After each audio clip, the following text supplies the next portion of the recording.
Shalom jemaat Tuhan yang terkasih di dalam nama Tuhan Yesus Kristus, yang menjadi renungan kita pada hari ini tertulis di dalam Yehezkiel 36 ayat yang ke-26.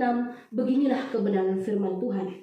Kamu akan kuberikan hati yang baru dan roh yang baru di dalam tubuhmu, dan aku akan menjauhkan dari tubuhmu hati yang keras dan kuberikan kepadamu hati yang taat.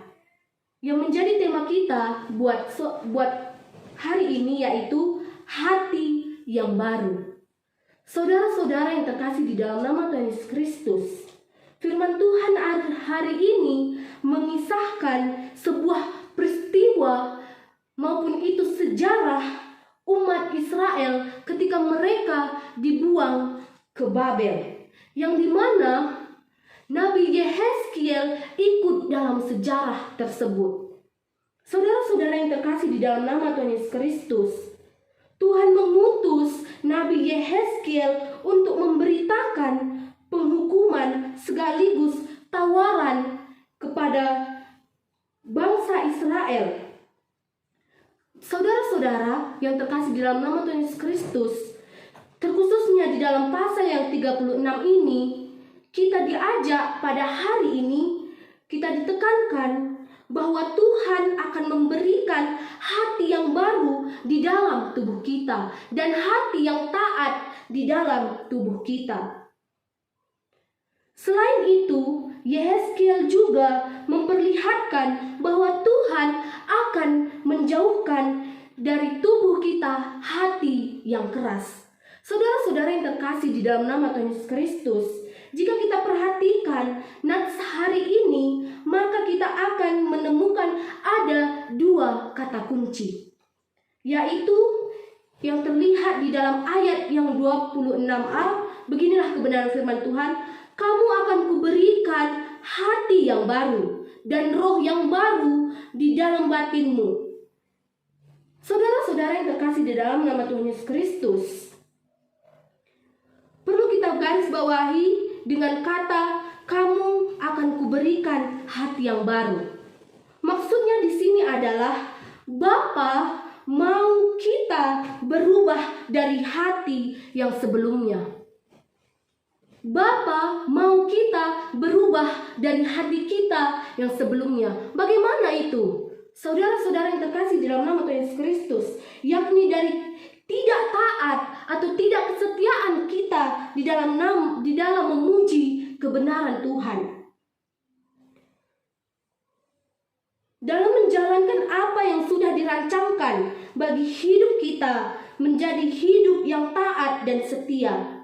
Ada sebuah kerinduan di dalam hati Bapa agar kita mau kembali dalam jalannya. Banyak sekali saudara-saudara yang terkasih di dalam nama Tuhan Yesus Kristus, kita sebagai umat yang percaya saja, kita memiliki hati yang keras, hati yang tidak taat. Di sini kita diajarkan bahwa kita akan memiliki hati yang baru. Bagaimana hati yang baru, saudara-saudara yang terkasih di dalam nama Tuhan Yesus Kristus? Hati yang baru itu adalah kita meninggalkan sifat kejahatan kita di dalam kehidupan kita. Saudara-saudara yang terkasih di dalam nama Tuhan Yesus Kristus, ada sebuah kerinduan di dalam hati Bapa agar kita mau kembali di dalam jalannya yang sama dengan rancangannya, karena melalui hati yang baru, barulah kita dapat memahami isi hati Bapa. Kita juga diberikan roh yang baru di dalam batin kita, menguatkan roh kedatangan yang selalu membawa kita untuk mengikuti apa yang ditawarkan oleh dunia. Sering sekali kita sebagai umat Kristen juga selalu mengikuti keinginan perdagangan kita. Di sini kita diajarkan, saudara-saudara yang terkasih dalam nama Tuhan Yesus Kristus, kita harus meninggalkan hal-hal tersebut sehingga kita dapat merasakan bagaimana hati yang baru yang dimaksud oleh Tuhan Yesus Kristus. Saudara yang terkasih di dalam nama Tuhan Yesus Kristus, di dalam ayat yang ke-26b, Tuhan ingin kita, bagaimana kita sebagai umat Tuhan harus menjauhkan dari tubuhmu hati yang keras, dan kuberikan kepadamu hati yang taat. Saudara-saudara yang terkasih dalam nama Tuhan Yesus Kristus, di dalam nats ini kita juga diajak untuk menjauhkan diri dari hati yang keras. Apa yang dimaksud dengan hati yang keras? Hati yang keras adalah orang-orang yang sangat sulit menerima pendapat orang lain. Sering sekali seperti itu saudara-saudara yang terkasih dalam nama Tuhan Yesus Kristus. Ketika